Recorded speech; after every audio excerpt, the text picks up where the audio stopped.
Haya, Mnyama Plus, game ya Simba imeisha. Unaionaje game ya leo baada ya Simba kupoteza dhidi ya Esperance de Tunisia kwa goli 1-0?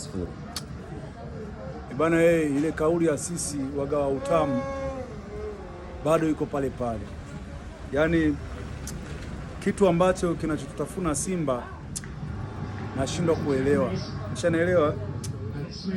Leo kiukweli nimeangalia mpira, lakini kitu ambacho nimekiona ni juhudi tu za wachezaji, lakini timu haiko kabisa kwenye ile compact. Yaani tunacheza ili mradi tunapambana, lakini sio tunacheza kwa sababu ya kutafuta matokeo. Ushanaelewa? Angalia dakika ya kwanza mpira mrefu unapigwa. Ushanaelewa? Unapigwa mpira mrefu, striker, soa. Unaenda unaugusa ule mpira. Kwa nini usiruka kwa jisacrifice? Unadonua mpira kidogo huko, unaona golikipa, kwa nini usiupige ule mpira uvuke uende kaingia kwenye nyavu? Ni kitu ambacho kilikuwa kinawezekana kabisa.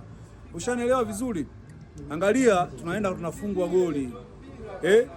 Inapigwa pasi ndefu. Kapombe anashindwa kupambana na ule beki. Ushanielewa? Ukiangalia angekuwa pale tuseme Wilson Nangu au angekuwa Lucien Derok, goli kama lile huwezi kufunga. Kwa sababu wale ni watu wanakuhesabia miguu. Ushanielewa?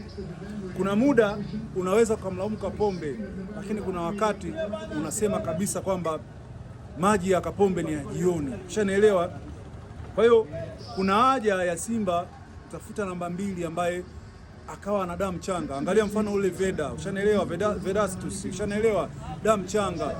Angalia watu kama wakina Wilson Nangu wanaweza wakaingia, wanamsaidia Derok, kwa sababu Derok yeye sio mwepesi sana kwenye kukimbia. Yeye huwa anafanya zile clearance. Ushanaelewa?